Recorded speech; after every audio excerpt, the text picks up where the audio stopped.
किसानों का दिल्ली कूच शुरू हो चुका है। कई राज्यों में बड़ी संख्या में किसान दिल्ली के बॉर्डर्स पर जमा हो गए हैं। किसानों की इतनी बड़ी संख्या ने कुछ साल पहले हुए तगड़े किसान आंदोलन की याद दिला दी, जब दिल्ली की सड़कों पर किसानों ने जोरदार हंगामा कर प्रशासन को झकझोर दिया था।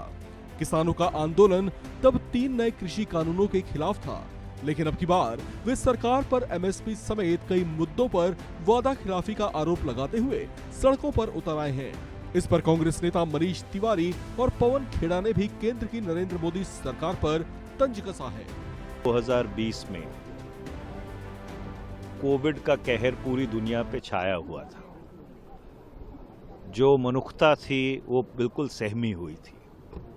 उस माहौल में सरकार 4 किसानी कानून लेके आई।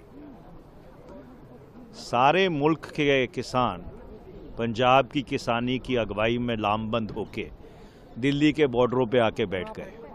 उन्होंने अपनी जान की परवाह नहीं की। 700 लोग शहीद हुए। 2021 में 1.5 साल बाद सरकार ने माफ़ी मांग के वो कानून वापस लिए। जब वो कानून वापस लिए गए थे तो किसानों से वायदा किया गया था कि एमएसपी के ऊपर, इसको हिंदी में न्यूनतम समर्थन मूल्य कहते हैं, उसके ऊपर कानून बनेगा।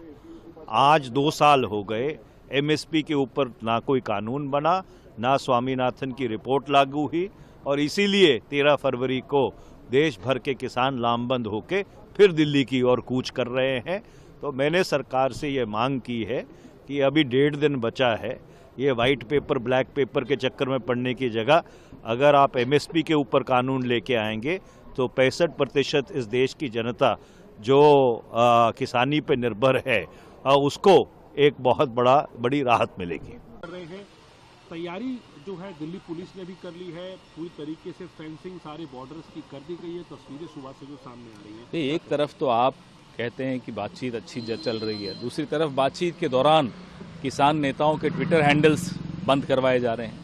तो ये किस तरह का आश्वासन है और किस तरह की बैठक है और किस तरह की नीयत है सरकार की? आपने 2 साल आपको मिले, उस 2 साल में आप समझे नहीं किसानों को क्या चाहिए, और खुद प्रधानमंत्री के मुंह से जो वचन निकला हो उस वचन को तोड़ना। किसानों ने दिल्ली के शंभू बॉर्डर पर बैरिकेडिंग तोड़ने की भी कोशिश की है, जिससे उनके मूड का अंदाजा लग रहा है। कांग्रेस नेता राहुल गांधी जब अंबिकापुर में किसानों से मुलाकात कर रहे हैं, तो वहीं दूसरी ओर कई राज्यों के किसानों के आंदोलित हो उठने से कांग्रेस भी सरकार को घेरने का मौका नहीं चूक रही। और राहुल जी किसान संगठनों से मुलाकात कर रहे हैं अंबिकापुर में, और आज ही के दिन पंजाब, हरियाणा, यूपी और अलग अलग देशों के किसान दिल्ली में आ रहे हैं।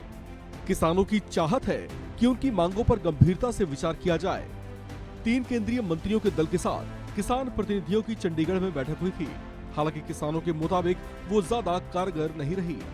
पूरे भारत के समक्ष अपनी वार्ता रखना चाहते हैं कि हमने भरसक कोशिश की कल की मीटिंग में कि कोई ना कोई इस तरह का निर्णय हो जाए जिससे हम जो सरकार से टकराव से बचें और कुछ हमें मिले जिसकी हमें आशा थी। हम आशा करके ही, भरोसा करके ही 5 घंटे मीटिंग में बैठे रहे। हमने उनके समक्ष हरियाणा की पोजीशन रखी कि हरियाणा को आपने बिल्कुल कश्मीर की वैली बना दिया है। आप हरियाणा में हर गांव में पुलिस भेज रहे हैं। हरियाणा के हर गांव में वाटर कैनन भेजे हैं आपने। हरियाणा के हर गांव में पटवारी जा रहे हैं। हरियाणा के हर गांव के किसानों को रिश्तेदारों को तंग किया जा रहा, बोला जा रहा आपका बेटा एमबीबीएस कर रहा, उसे करने नहीं देंगे। आपका बेटा डिग्री जिस तरह के लिए उसको होने नहीं देंगे। आपका घर भाई नौकरी कर रहा, उसे नौकरी से निकाल देंगे और आपके पासपोर्ट रद्द कर देंगे। तो इस तरह की मतलब अन्य तरह की प्रताड़ना अधिक से अधिक है, जिस तरह का भी हम कह लें अधिक से अधिक है। और देखिए अब पंजाब, हरियाणा किसी भारत के 2 राज्य नहीं, ऐसे लगता है ये इंटरनेशनल बॉर्डर बन गए हैं। तो हमें जो नजर आ रहा है